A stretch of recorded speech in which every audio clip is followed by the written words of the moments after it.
Hi, I'm Zovinar, a young European ambassador from Armenia, and welcome to the first episode of Women's Voice, a series of podcasts launched as a part of International Women's Day campaign in Armenia.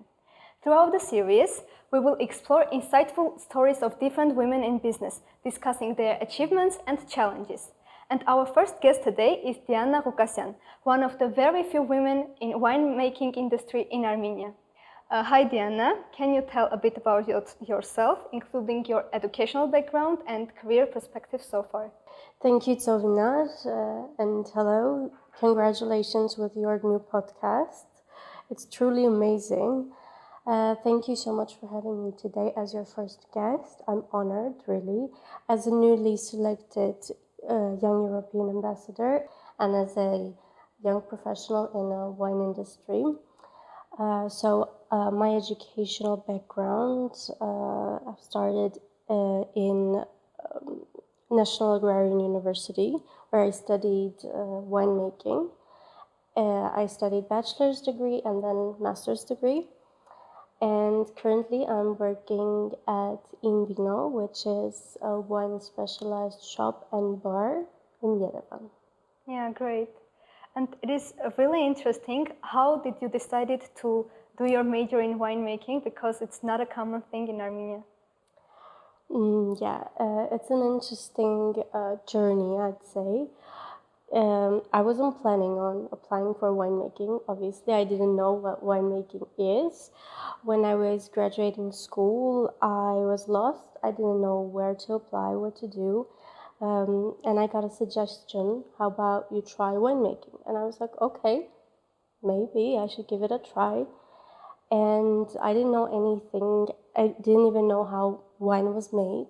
But throughout my studies, learning more and more about the wine and volunteering in different wine festivals or even my work, I learned a lot. And can you tell a bit about your challenges that you may have faced throughout your journey?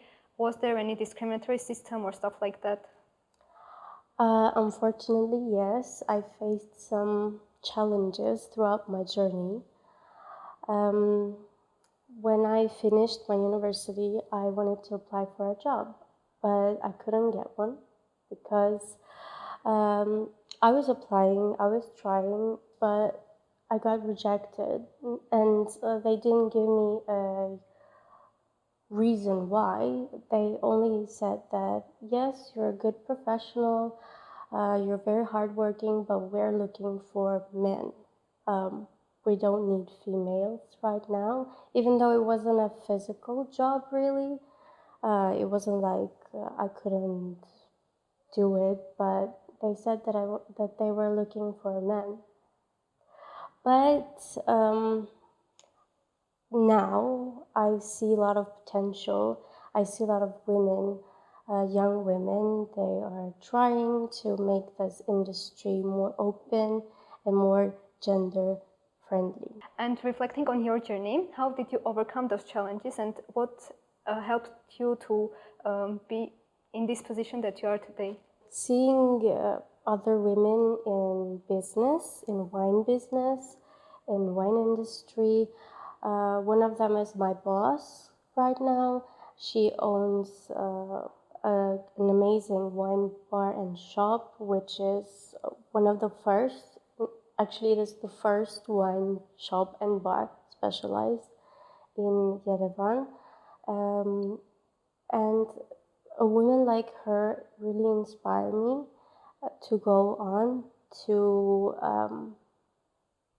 continue and not be afraid and be hopeful that actually I'm gonna get there. And speaking of that, do you know any other women that are specializing in winemaking or in wine industry at all?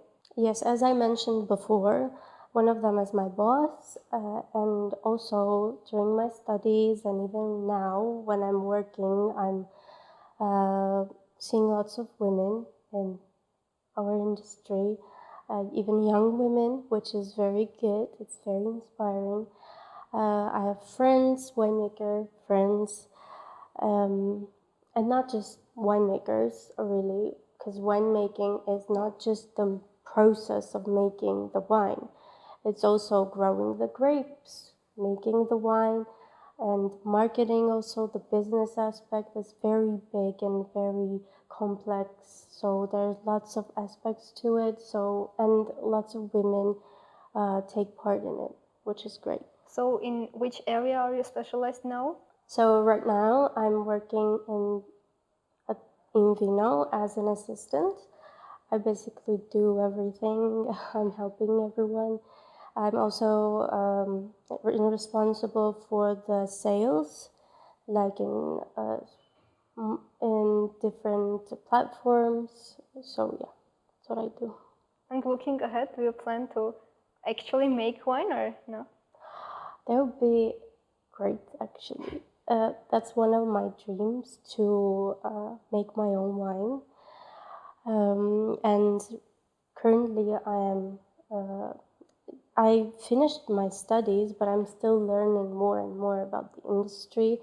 Right now I'm focused on more of a sales part, like marketing and selling the wine, but as part of it, it's like an important part of it. So right now I'm focused on that area, but I wanna go back at one point. I wanna have my own winemaking little company or whatever.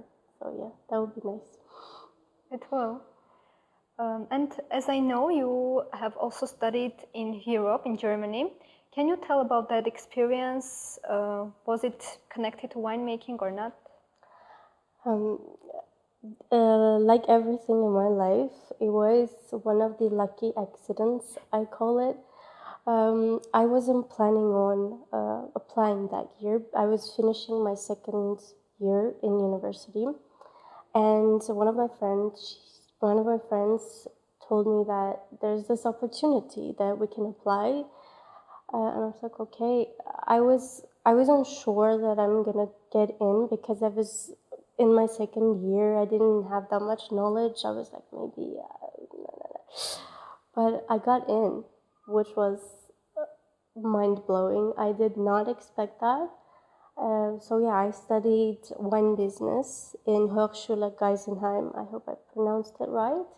Hochschule Geisenheim, wine business, and there was a lot of international students, and I got to communicate with them. I got to know the wine industry not only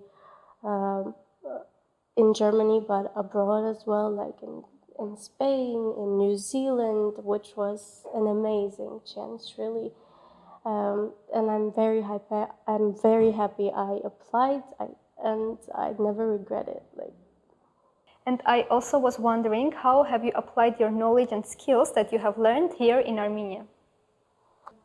Really, seeing the industry there, it was way bigger, way more complex. I've learned a lot of new methods there that we don't currently use here, but slowly our industry is getting there.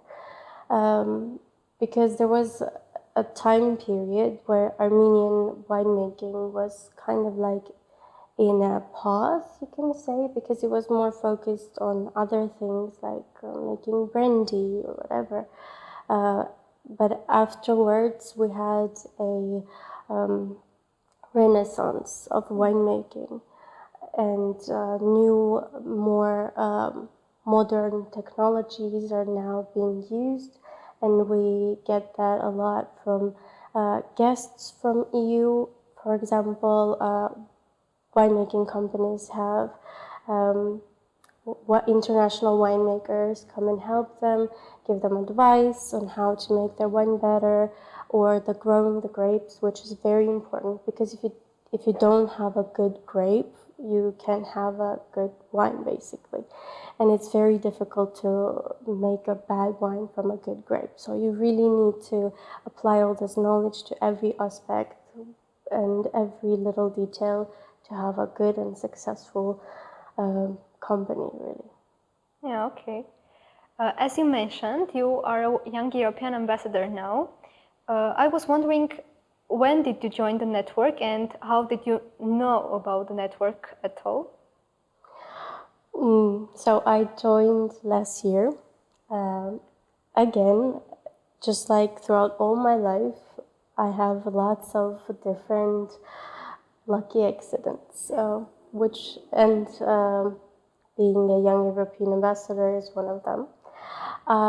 So I saw it on social media. I just saw this Instagram story one day that I can apply and it's open. I was like, okay, maybe I should try. And I did my research. I saw a few articles. I saw what the initiative is really all about. Because of our now I can say our initiative is all about helping young people, embracing really women in business. That's what I'm really passionate about, and what I really want to see in modern days in our industry. And in this network, I can learn more and have some impact. I didn't know before I joined the network that you give so many opportunities to young people, which is very inspiring and it's very, very heartwarming, I'd say. Thank you for sharing. Yes, it is really insightful to learn that EU offers so many opportunities here in Armenia. And last but not least, what advice do you want to give to young girls who want to enter wine industry, or to those who just want to enter industries that where they may face a discriminatory system? My advice would be keep going. Don't give up, even though it might be a bit difficult. You may want to quit, or you may question, am I doing this right? Should I do it or not? But just keep going and believe that you are being a part of something important and you're being a part of a change. Even when I compare a few years ago, there weren't that many opportunities as there are right now, especially for young women. So it's really, really inspiring, and I hope that it will continue because it really matters and it gives a lot of knowledge and a lot of strength that you know that there is support, that people support you, especially EU supports young women. It's really important and really inspiring. Thank you very much. This was very engaging, insightful and interesting. Yeah, thank you so much for having me today. It was really nice talking to you. Thank you so much, Diana, once again, and thank you to our listeners. This is all for today, but stay tuned for more inspiring stories.